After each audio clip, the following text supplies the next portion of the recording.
Hello everyone, I am Anupam Kumar Singh from SysTech Ratibad in Mechanical Engineering Department.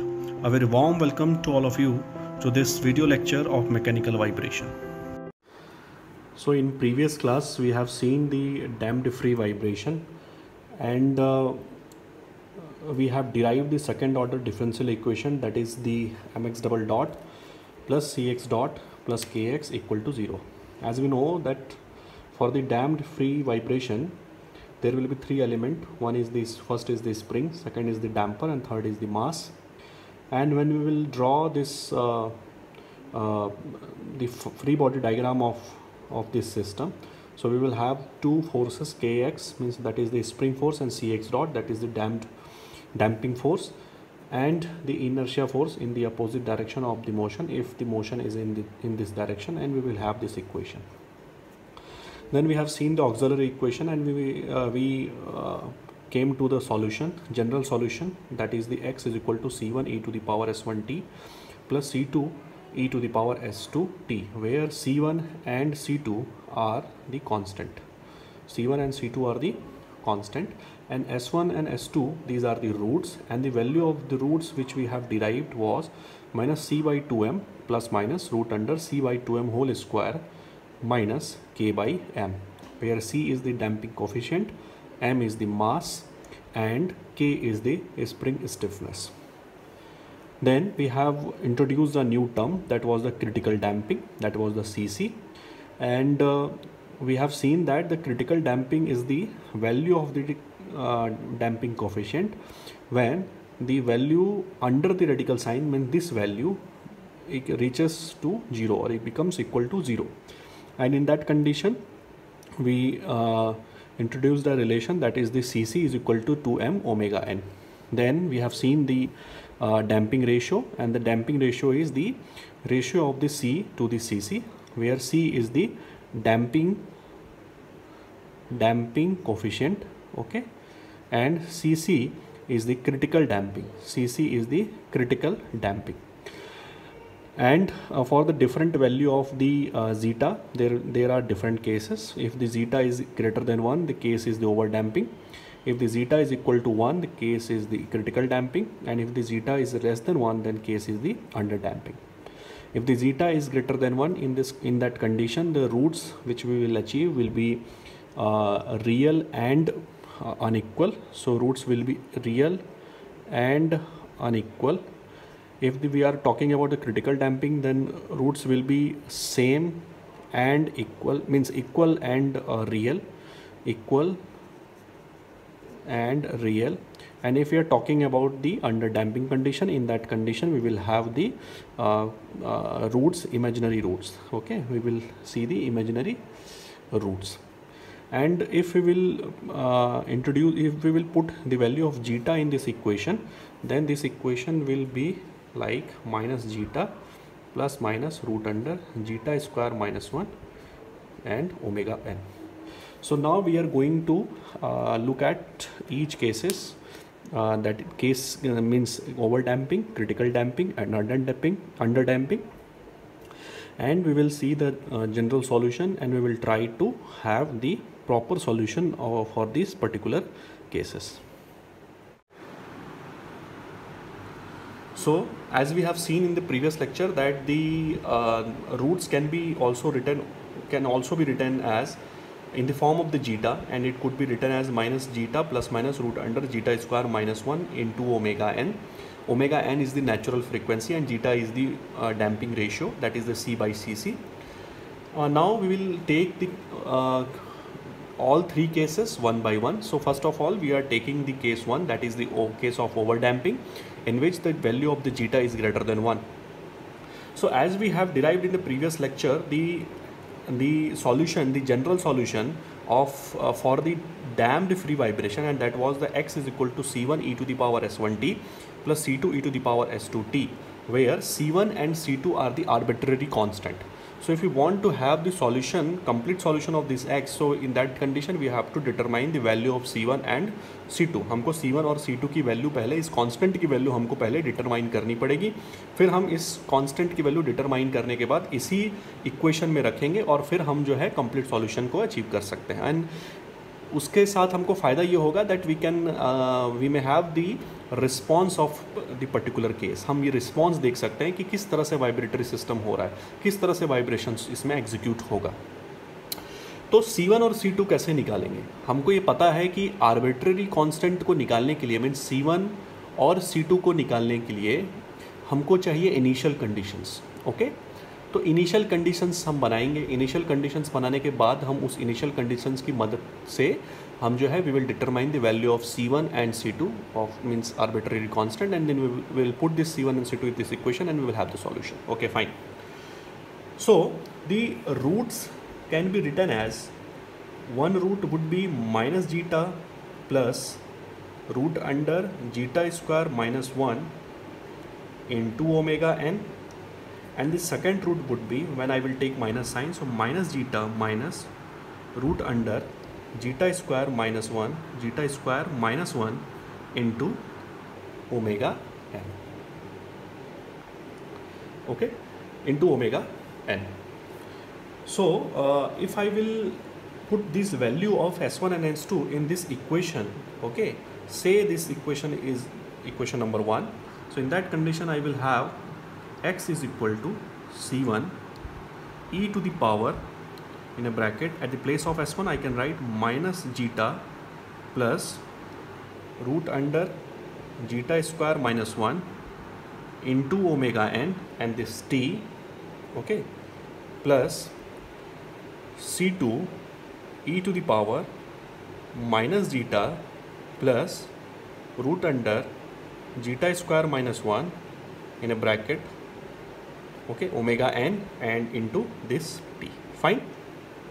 So I can have this equation. Now in this equation you can see that if the value of zeta is greater than 1, okay, in that condition this value, okay, this value is going to be, you know, the positive value. The value of zeta is greater than 1, so it would be the positive value, and this is the negative value. And in always the value of zeta square minus 1 root under zeta square minus 1 will be less than the minus zeta. मतलब ये जो value है इसका, ये complete value जो है इसको अगर मैं देखूंगा तो इसकी वैल्यू जो है जीटा से कम होगी। ओके, जैसे example, for an example if I take zeta is equal to 2 which is greater than 1, ये कितना हो जाएगा, 2 2 ज़ा 4 minus 1 that is the root 3. Okay, so it would be root 3 means now in this condition if I will take, so it would be minus 2. So I know that this value means 2 will be greater than the this value means root 3. So in that condition I will achieve the value in the negative sign. मुझे जो value मिलेगी वो किस में मिलेगी, negative sign में मिलेगी, क्योंकि ये वैल्यू जो होगा हमेशा छोटा होगा किससे, इससे. ओके, तो ये वैल्यू को और इस वैल्यू को जब हम ऑपरेट कराएंगे तो पूरा जो वैल्यू मिलेगा हमको वो क्या मिलेगा, हमको जो है वैल्यू एक निगेटिव वैल्यू मिलेगी. अब एक चीज़ बहुत इम्पॉर्टेंट है हमको समझना कि जब कभी भी हम e टू द पावर हम देख रहे होते हैं, तो अगर e टू द पावर में अगर पॉजिटिव वैल्यू मिलती है ऊपर, अगर यहाँ पॉजिटिव वैल्यू है तो इसका टोटल वैल्यू अगर आप कैलकुलेट करोगे तो ये बड़ी होते जाएगी, means it will increase and it will reach to infinite, means it will try to reach towards the infinite. लेकिन अगर आप जो है e टू द पावर अगर माइनस मतलब निगेटिव वैल्यू अगर रख रहे हो, मतलब माइनस साइन के साथ अगर आप कोई वैल्यू रख रहे हो like e to the power -2, e to the power -10, e to the power -20, उस कंडीशंस में इसकी वैल्यू जो है ये धीरे धीरे जो है ये डिक्रीज होते चले जाती है, कम होते चले जाती है. फाइन. इसीलिए e टू द पावर जो भी निगेटिव वैल्यू होती है ऐसे फंक्शंस को हम जो है बोलते हैं डिके फंक्शन. हम क्या बोलते हैं, डिके फंक्शन. ओके, तो मैं कह सकता हूँ कि क्योंकि ये जो वैल्यू है ये निगेटिव वैल्यू देगा, ये total minus zeta plus root under zeta square -1 ये पूरा का पूरा निगेटिव वैल्यू देगा, तो इस कंडीशन में मैं ये कह सकता हूँ कि ये जो होगा ये एक तरह का डिके फंक्शन की तरह काम करेगा. तो अगर मैं अभी इस डिके फंक्शन बोलता हूँ इसका मतलब ये है कि e to the power something minus value. ठीक है, सेम यहाँ भी ऐसा होगा, जीटा की वैल्यू 1 से ज़्यादा होगी तो ये वैल्यू तो पॉजिटिव तो होगा, लेकिन रूट का जो पॉजिटिव वैल्यू होगा वो इसके वैल्यू से कम होगा, है ना। इस कंडीशंस में यहाँ भी टोटल में क्या मिलेगा, मुझे माइनस में ही वैल्यू मिलेगी। आप कोई भी एक पॉजिटिव वैल्यू लेके मीन्स जीटा की वैल्यू एक से ज़्यादा लेके इसमें सेटिस्फाई करके देख लें, आपको निगेटिव में ही मिलेगा। मीन्स ये भी एक तरह का क्या है, this is also a decay function. So this is also a decay function, this is also a decay function. Okay fine. इसमें एक चीज़ और इम्पॉर्टेंट है देखने को कि इस डीके फंक्शंस में अगर मैं जो है इसकी वैल्यू बढ़ाते जाता हूँ, मीन्स इसकी वैल्यू जितना मैं ऊपर करते चल जाऊँगा, ठीक है, इस निगेटिव वैल्यू की वैल्यू जितना इंक्रीज़ करते जाऊँगा निगेटिव टर्म के साथ, उतना ही ये जो होगा ये अप्रोच करेगा किसके, जीरो के। इसका मतलब e to the power some value which is tending to minus infinite, या माइनस के साथ इन्फाइनाइट अप्रोच कर रहा है, तो वो कितना जाएगा, जीरो हो जाएगा। तो e की वैल्यू माइनस के साथ अगर बहुत बढ़ाते चले जाएंगे तो वो किधर अप्रोच करता चला जाएगा, वो जीरो की तरफ अप्रोच करता चला जाएगा। ठीक है, ये समझ में आ रहा है। तो इस निगेटिव वैल्यू के साथ, इस निगेटिव साइन के साथ अगर मैं यहाँ की वैल्यू जो है इंक्रीज़ करता हूँ तो ये किधर अप्रोच करेगा, जीरो की तरफ अप्रोच करेगा। इसको आप कैलकुलेटर से सॉल्व करके देख सकते हैं। तो मैं देख सकता हूँ इस तरह से, अगर मैं चाहूँ इसका रिस्पॉन्स, अभी रफ रिस्पॉन्स बनाना, ओके, मैं क्या बनाना चाहता हूँ, इसका रिस्पॉन्स बनाना चाहता हूँ। ठीक है, रिस्पॉन्स मैं बोल सकता हूँ, रिस्पॉन्स कर्व मैं ड्रॉ करना चाहता हूँ। ठीक, तो मैं मान लेता हूँ कि ये मेरा जो स्प्रिंग और डैम्पर मास सिस्टम था, ओके, ये अभी यहाँ है। इसका जो इक्विलिब्रियम पोजीशन था वो कहीं यहाँ था, और अभी ये इसके मैक्सिमम एम्पलीट्यूड पे है। आप समझ पा रहे हैं, मतलब इसको मैंने यहाँ से खींच के ऐसा कर दिया होगा तो ये ऊपर नीचे जा रहा होगा। तो मैंने मान लिया कि ये जो है इतना ही नीचे अभी आ सकता है, मीन्स इतना ही ये ऊपर जा सकता है। आप समझ पा रहे हैं, इसका मतलब ये है कि इससे ज़्यादा ये नीचे नहीं जाएगा। तो जो मैक्सिमम डिस्प्लेसमेंट है उसी को हम क्या बोलते हैं, एम्पलीट्यूड बोलते हैं। समझ में आ रहा है, ये क्या है, अभी मैक्सिमम एम्पलीट्यूड है। अच्छा, इसके बाद ये क्या होगा, इसके बाद ये जो है अब अपने इक्विलिब्रियम की पोजीशन की तरफ जाएगा, मीन्स यहाँ से ये लौट के इधर जाने की कोशिश कर रहा होगा।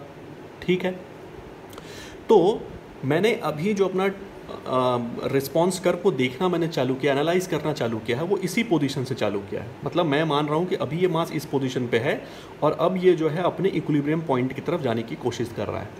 तो मैं मान सकता हूँ, क्योंकि मैंने अभी एनालाइज करना चालू किया है, तो मैं बोल सकता हूँ कि t इक्वल टू 0 पे इसका जो एम्पलीट्यूड होगा वो कितना होगा, मैक्सिमम होगा। ठीक है, इसके एम्पलीट्यूड को मैं क्या मान लेता हूँ, मैक्सिमम कितने के बराबर, x0 के बराबर मान लेता हूँ कि मैक्सिमम एम्पलीट्यूड कितना था, ये है x0। इसका मतलब ये हो गया कि ये जो वैल्यू मुझे मिलेगी, मैक्सिमम एम्पलीट्यूड जो मिलेगा वो मुझे कितना मिलेगा, x0। ये आपको समझ में आ रहा होगा। अब क्या हो रहा है, टाइम के साथ अब ये जो मास है ये वापस अपनी इक्विलिब्रियम की तरफ जाएगा। तो आप क्या देख सकते हो कि इसका जो जो एम्पलीट्यूड है वो धीरे धीरे कम होगा और यहाँ आके कितना होगा, 0 होगा, है ना। नॉर्मल सिस्टम में फिर से ये ऊपर जाता था, फिर नीचे आता था, तभी वाइब्रेट करता था। लेकिन अब यहाँ पास क्या होगा, जैसे जैसे टाइम बढ़ेगा, ओके, और मीन्स टाइम की वैल्यू बढ़ते चले जाएगी, वैसे वैसे जो है आपका ये टाइम की वैल्यू बढ़ रही है, मीन्स ये पूरा का पूरा वैल्यू बढ़ेगा।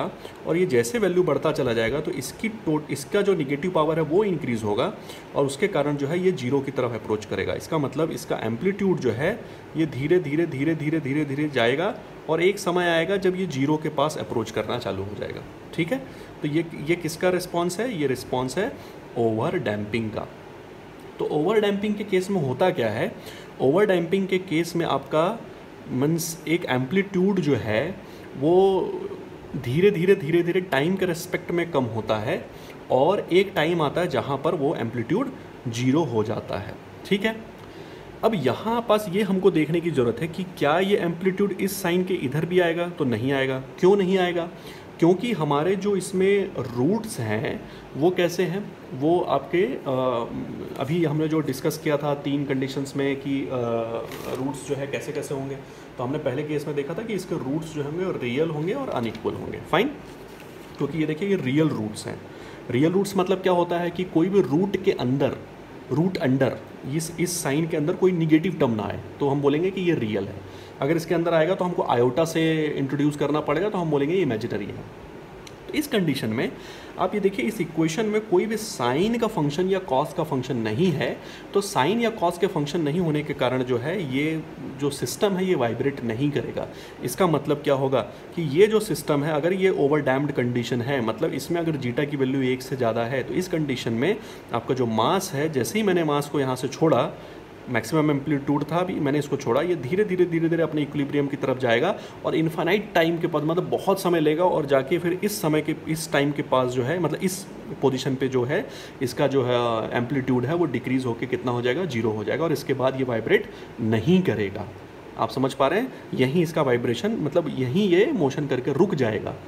तो अब कंडीशन ये है कि मैं क्या बोलूँ इसको, क्या मैं बोल सकता हूँ कि ये वाइब्रेटरी, ये पीरियोडिक मोशन है? नहीं, क्योंकि भाई पीरियोडिक मोशन में क्या होता है, एक टाइम इंटरवल के बाद इसको रिपीट करना होता है, तो ये पीरियोडिक मोशन तो नहीं है, क्योंकि अगर ये यहाँ जाएगा फिर वापस ऊपर जाएगा फिर ये नीचे आएगा, एक साइकिल के बाद ये रिपीट करेगा अपने आप के मोशन को एक डेफिनेट टाइम इंटरवल के बाद, तब मैं बोल सकता हूँ कि ये पीरियोडिक है।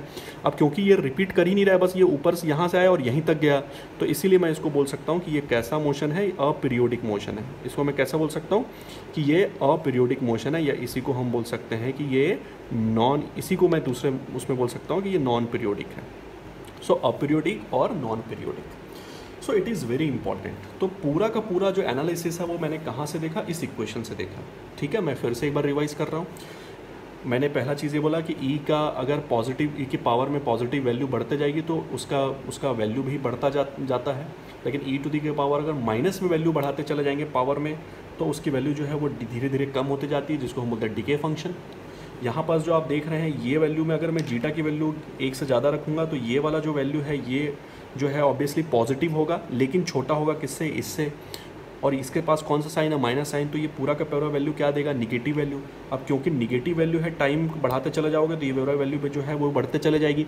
तो इस कंडीशन में ये क्या होगा, इसका वैल्यू जो है धीरे धीरे कम होगा, मीन्स डीके फंक्शन होगा। ये भी वैसा ही बिहेव कर रहा है। हमने अभी मान लिया कि ये मास सिस्टम अभी यहाँ पास है, इक्विलिब्रियम पोजीशन से मैक्सिमम डिस्प्लेसमेंट दिया, जो कि कितना है, x0।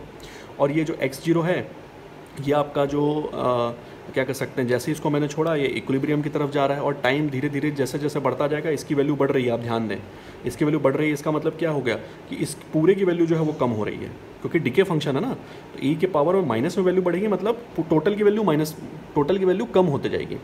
तो ये x की वैल्यू क्या हो रही, कम हो रही है। जैसे जैसे मैंने टाइम बढ़ाया वैसे वैसे जो है x की वैल्यू कम हो रही है, और ये फिर फाइनली कहाँ पास अप्रोच कर गया, ये 0 के पास अप्रोच कर गया। तो ये रिस्पॉन्स कर्व है। तो रिस्पॉन्स कर्व किसके बीच में बनाते हैं, रिस्पॉन्स कर्व बनाते हैं हम डिस्प्लेसमेंट वर्सेस टाइम के बीच में। Now the initial condition, what would be the initial condition. यहाँ हमने देखा कि टाइम कितना था, 0 है। तो इनिशियल कंडीशन मतलब जहाँ से स्टार्ट हो रहा है उसकी कंडीशंस हमको देखनी है।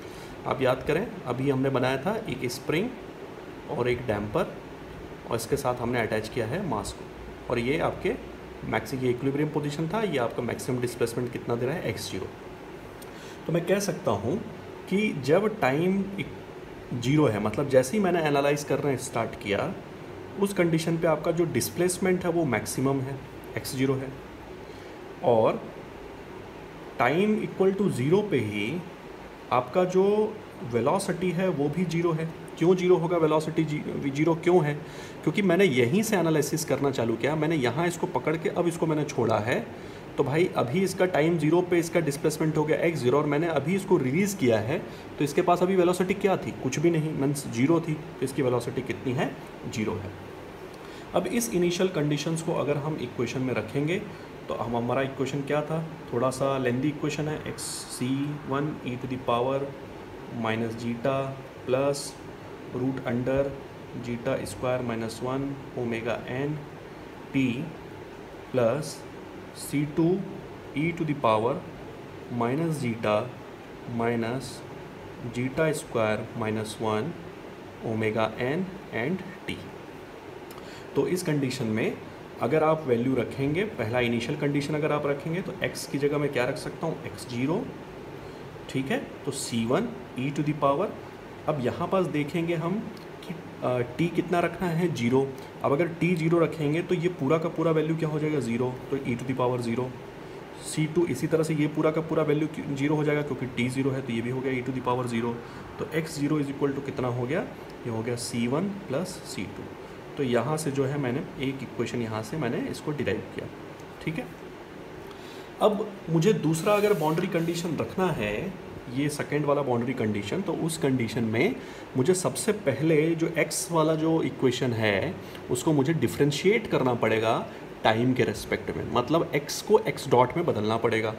अच्छा, कैसे कर सकते हैं? तो इस इक्वेशन को अगर मैं डिफ्रेंशिएट करूं, मान लीजिए कि ये इसको बोल दें 2, इसको बोल देते हैं फर्स्ट, तो differentiating equation 1 with respect to time, तो क्या हो जाएगा, ये हो जाएगा x को मैं लिख सकता हूँ x डॉट, या हम लिख सकते हैं dx/dt is equal to C1, ऐसे ही आ जाएगा, ओके, कांस्टेंट है। फिर जो e⁻, अगर मैं इसका करूँगा तो जो कांस्टेंट टर्म है वो बाहर आएगा। अब कांस्टेंट टर्म क्या है यहाँ पास, minus zeta plus root under zeta square minus 1 into omega n, ये कांस्टेंट टर्म है इसका। और जो पहले से है वो वैसे ही रहेगा e⁻, क्योंकि e⁻x का जो होता है e⁻ax का डिफ्रेंशिएशन ae⁻ax होता है। तो इस कंडीशन में यहाँ क्या होगा, minus zeta plus root under zeta square minus 1 omega n और t प्लस, इसको अगर हम करेंगे तो क्या होगा, ये हो जाएगा C2, ये फिर से कांस्टेंट जितना इसका वैल्यू है t के साथ वो पूरा बाहर आएगा, minus zeta minus root under zeta square minus 1, okay, into omega n, और यहाँ हो जाएगा C2 e⁻ minus zeta minus root under zeta square minus 1 into omega n और इंटू टी। अब वैल्यू रखें अगर हम, तो यहाँ देखें x डॉट की वैल्यू कितनी है 0 और t की वैल्यू भी कितनी है 0 इनिशियल कंडीशन पे, तो ये क्या हो जाएगा 0 इज इक्वल टू, ये कितना है आपका C1 minus zeta plus root under zeta square minus 1 into omega n, okay. अब देखिए जीटा की वैल्यू यहाँ पास अगर टी की वैल्यू अगर 0 है तो ये कितना हो जाएगा, टोटल 0 हो जाएगा, तो e⁻0 इज इक्वल टू 1, तो लिखने की ज़रूरत नहीं है, प्लस इस पे आ जाइए, ये कितना है आपका C2 in a bracket minus zeta minus root under zeta square minus 1 और इंटू कितना हो जाएगा यहाँ पास ओमेगा एन। अब फिर से यहाँ पास जो t है ये 0 है, तो ये पूरा का पूरा 0 हो जाएगा, तो e⁻0 कितना हो जाएगा 1, तो लिखने की ज़रूरत हमको अभी नहीं है। तो मैं यहाँ से लिख सकता हूँ, so I can write from here that 0 is equal to C1 minus zeta plus root under zeta square minus 1 omega n plus, okay, C2 minus zeta square minus 1 into omega n, ठीक है। Now I have two equations, equation number 2 and equation number 3. So with these two equations, equation number 2 and equation number 3, I can determine the value of the C1 and C2. अब कैसे निकाल सकते हैं? So I can put the value of C2 is equal to x0 minus C1. So we can put from this equation number 2, we can write x2 is equal to x0 minus C1. Now this value can be placed here. So now what would be the equation? It would be 0 C1 minus zeta plus root under zeta square minus 1 into omega n, okay. Now plus at the place of C2 I can write x0 minus C1, okay, in a bracket minus zeta minus root under zeta square minus 1 into omega n. I can write in this way. Okay, fine. If I want to expand this equation, so what would happen? Now I can write this equation in this way, that minus zeta plus root under zeta square minus 1, you just copy it very carefully, into C1, okay. You just take omega n common and just throw it out. So it would be now plus omega n common लेके हटा दिया तो बचा क्या plus x zero से करेंगे तो ये हो जाएगा x zero minus zeta minus root under zeta square minus 1, okay, omega n तो हट गया है, माइनस क्या हो जाएगा C1 और क्या हो जाएगा zeta minus root under zeta square minus 1 और इक्वल टू कितने हो जाएगा, ये 0 के हो जाएगा। अब यहाँ से मैं क्या कर सकता हूँ, C1 कॉमन ले सकता हूँ इन दो वैल्यू से। अगर मैं C1 यहाँ से कॉमन लेता हूँ तो क्या होगा, यहाँ से मुझे मिलेगा देखो minus zeta plus root under zeta square minus 1, ठीक है।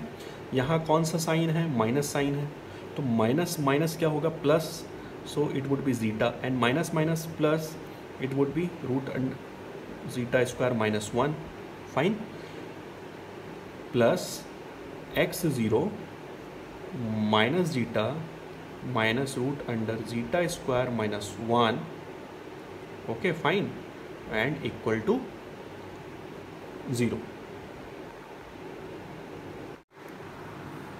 So now in this equation, this zeta and this zeta is cancelled.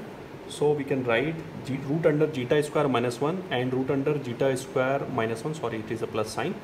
So it would be 2 root under zeta square minus 1. So we can write 2 root under zeta square minus 1 into C1. And if we will take this whole value another side, okay, right hand side, so it would be minus x0 minus zeta minus root under zeta square minus 1. Now we can write 2 root under zeta square minus 1.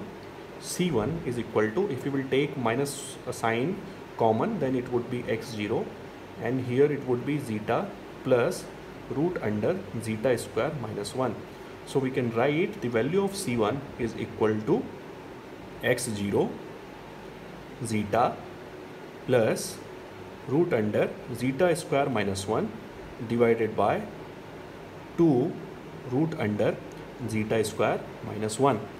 Now you can put this value of C1 in this equation, x0 is equal to C1 plus C2. इसमें आप इस C1 की value रख दीजिए तो आपको क्या मिल जाएगा, C2 मिल जाएगा। तो यहाँ से मैं आप कैलकुलेट नहीं कर रहा हूँ, आप आसानी से कर सकते हैं। So you will have the equation, the value of C2 is equal to minus zeta plus root under zeta square minus 1 divided by 2 root under zeta square minus 1 and x0, ठीक है। अब हम कैसे निकालेंगे, हमारा इक्वेशन क्या था, our equation was C1 e to the power s1t plus C2 e to the power s2t. Now we can place the value of C1 and C2 in this equation. So what we'll have, so x is equal to value of C1 is x0 zeta plus root under zeta square minus 1 divided by 2 root under zeta square minus 1 e to the power, what was the value of s1, it was minus zeta plus root under zeta square minus 1 omega n into t, plus at the place of C2 we can write this value, so it would be minus zeta, okay fine, minus zeta plus root under zeta square minus 1, fine, divided by 2 root under zeta square minus 1 e to the power, at the place of s2 we can write, minus zeta minus root under zeta square minus 1 and omega n or into t, now this t, okay. So this is the equation, this is the final equation. आप समझ पा रहे हैं।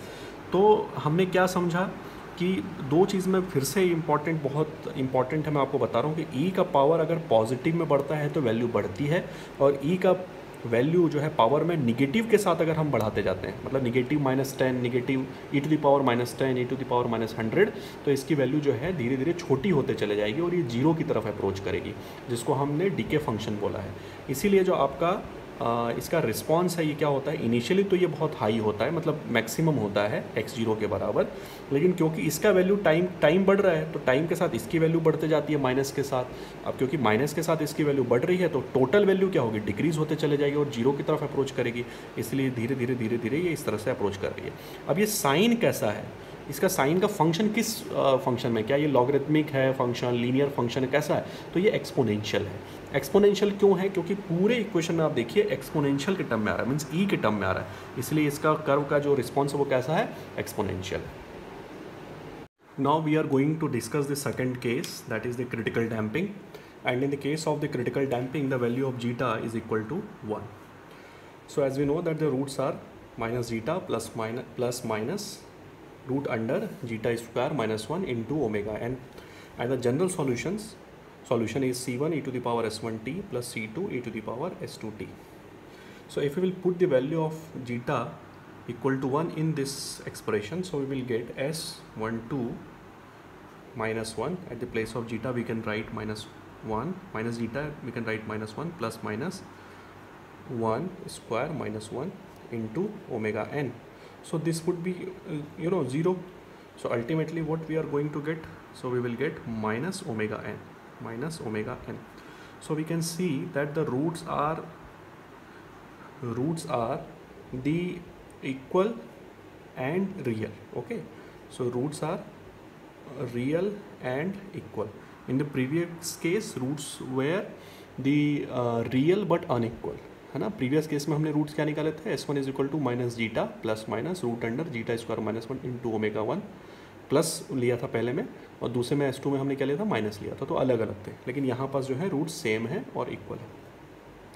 फिर से अगर हम इसको सॉल्व करना चाहिए तो हम कैसे इसको लिख सकते हैं सॉल्यूशन। अब हमको पता है, आपको जब डिफरेंशियल इक्वेशन सॉल्व करते थे तो जब सेम रूट्स आते थे, एक रियल एंड इक्वल रूट्स आते थे, तो इसका सॉल्यूशन हम कैसे लिखते थे, c1 plus c2 t, okay, and e to the power minus omega n into t, ऐसा लिखते थे। अब फिर से इस c1 और c2 ये जो आर्बिट्रेरी कांस्टेंट है इसको हम कैसे निकाल सकते हैं, इनिशियल कंडीशन से। तो हम इनिशियल कंडीशंस फिर से बना लेते हैं। तो हमने फिर से एक स्प्रिंग ले लिया, हमने फिर से एक डैम्पर ले लिया, हमने एक इसको मास से अटैच कर दिया, हम मान लेते हैं कि ये इसका इक्विलिब्रियम पोजीशन है। अच्छा, एक क्वेश्चन आप पूछ सकते हैं कि एक नॉर्मल क्वेश्चन दिमाग में आता है कि पिछले केस में जो है मैंने ऐसा माना कि टाइम इक्वल टू जब ज़ीरो है तो x जो है वो x0 है, और जब टाइम इक्वल टू ज़ीरो था तो वहाँ पास वेलोसिटी जो है वो कितना था, 0। अब क्वेश्चन ये आता है क्या यही कंडीशंस हमको रखनी है, नहीं, ऐसा कुछ भी नहीं है। During the motion, during the vibration we can analyse at any point, है ना। मान के चलिए कि ये इसका मैक्सिमम डिस्प्लेसमेंट नहीं है, ये तो इसका इक्विलिब्रियम पॉइंट हो गया, ओके, इक्विलिब्रियम पोजीशन हो गया, और ये इसका मैक्सिमम डिस्प्लेसमेंट नहीं, मैक्सिमम डिस्प्लेसमेंट कहीं यहाँ था, ठीक है, ये था मैक्सिमम डिस्प्लेसमेंट पोजीशन, ठीक है, ऐसा मान लेते हैं। अब ये जो है ये ऊपर की तरफ जा रहा था, और जब ये यहाँ पास पहुँचा तब मैंने एनालिसिस करना चालू किया। तो जब मैं यहाँ एनालिसिस कर रहा हूँ तो इस समय पे एनालिसिस करना चालू करूँगा तो टाइम इक्वल टू कितना होगा, 0 होगा, क्योंकि अभी एनालिसिस करना चालू किया। इस पोजीशन पे इसका मैं कितना डिस्प्लेसमेंट मान लूँ, मैं मान लेता हूँ कि ये भी x0 ही है, तो ये कितना हो गया, x इक्वल टू x0। अब क्योंकि ये मोशन में है तो यहाँ पास इस टाइम t इक्वल टू 0 पे इसका कुछ ना कुछ तो वैल्यू होगा मोशन का, मीन्स वेलोसिटी होगा, तो मैं इसको मान लेता हूँ x0 डॉट। तो इसका मतलब इनिशियल कंडीशंस आपके ऊपर है। ये इनिशियल कंडीशंस अगर हम एज्यूम करते हैं तो हमारे लिए आसानी होती है इक्वेशन को सॉल्व करने के लिए, क्योंकि e टू द पावर जितना भी टर्म होता है वो 0 हो जाता है, इससे हमारा इक्वेशन रिड्यूस हो जाता है। आप चाहें तो इससे भी सॉल्व कर सकते हैं। तो मैं इस कंडीशन में, इस वाले केस में इसको सॉल्व कर लेता हूँ। तो मैं लिख सकता हूँ कि अगर इसमें हम इसको मान लें इक्वेशन नंबर अभी के लिए 1, तो मैं लिख सकता हूँ x is equal to c1 plus c2 t e to the power minus omega n t। So at t equal to 0, x equal to x0, so it is x0, so it would be c1 plus c2 into t is 0, so it is 0, and e to the power ये भी क्या हो जाएगा, 0 हो जाएगा, so ultimately x0 is equal to what, it is c1, fine। And to put this condition we have to derive, we have to differentiate this equation with respect to the time, so it will have x dot is equal to, सबसे पहले हम जो है इसको differentiate करते हैं तो ये हो जाएगा कितना, minus omega n e to the power minus omega n t, ये हो जाएगा C1 plus C2 into T plus इसको अब कॉन्स्टेंट रख के इसको करते हैं e to the power minus omega n t, तो ये कितना हो जाएगा आपका, ये हो जाएगा C1 कांस्टेंट, ये 0 हो जाएगा, इसका कितना हो जाएगा C2 हो जाएगा।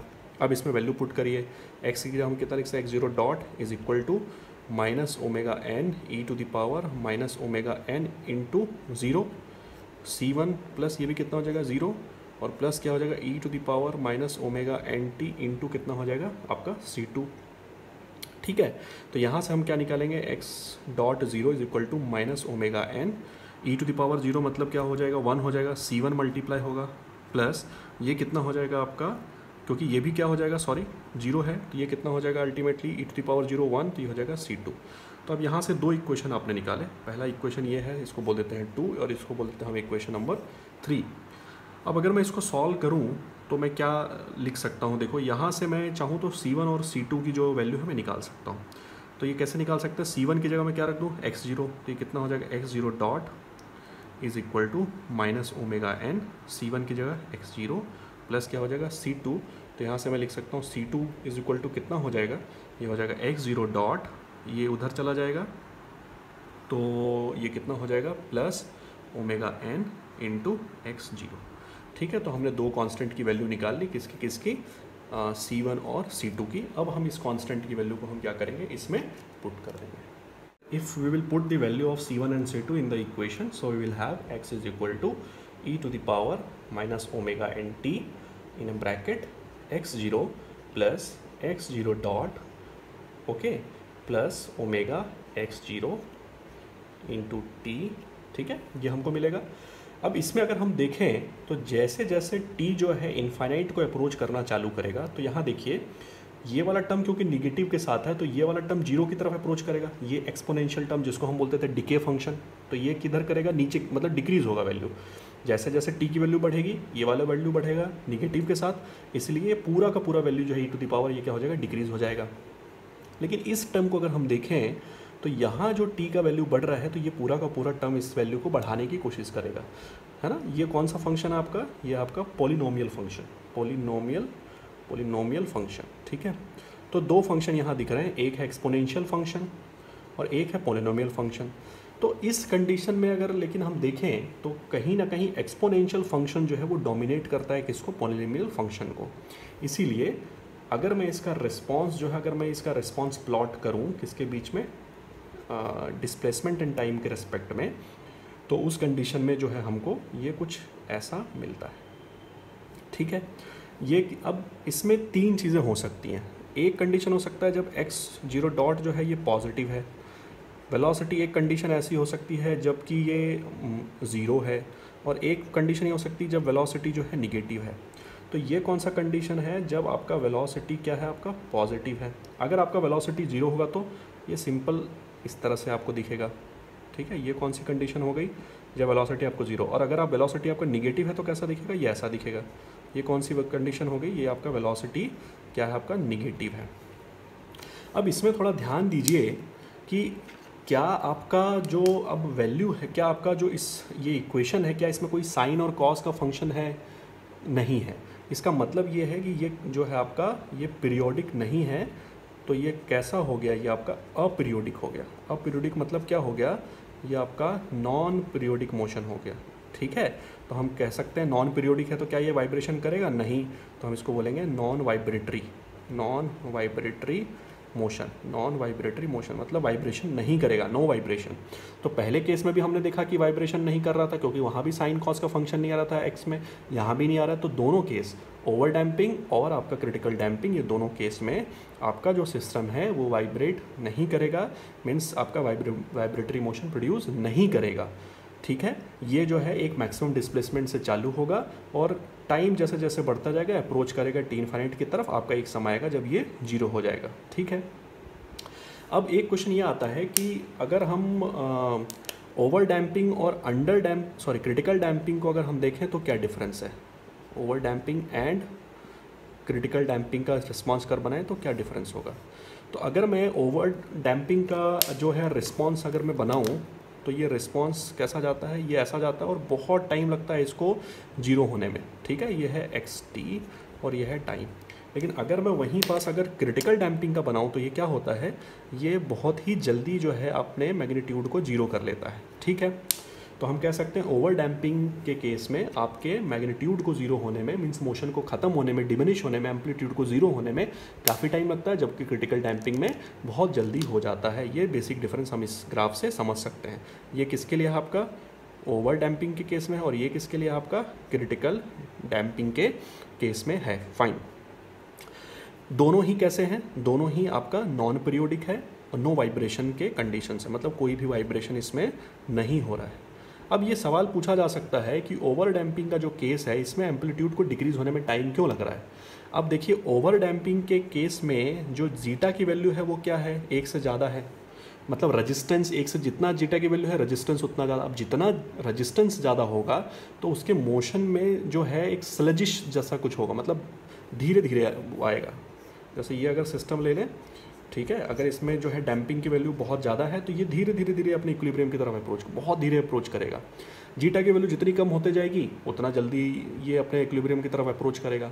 इसीलिए क्योंकि जीटा की वैल्यू एक से ज़्यादा है, मतलब क्रिटिकल से ज़्यादा है, इसीलिए यहाँ रेजिस्टेंस ज़्यादा है। रेजिस्टेंस ज़्यादा होने के कारण एम्पलीट्यूड जो है धीरे धीरे धीरे धीरे अपना डिक्रीज़ होगा, ठीक है। अगर मान के चलते हैं ये अभी इस पोजीशन पे है मास और अगर ये इक्विलिब्रियम, तो ये धीरे धीरे धीरे यहाँ तक अप्रोच करेगा क्योंकि रेजिस्टेंस जो है हमारा वो काफ़ी ज़्यादा है, तो धीरे धीरे होगा, रेजिस्टेंस ज़्यादा है।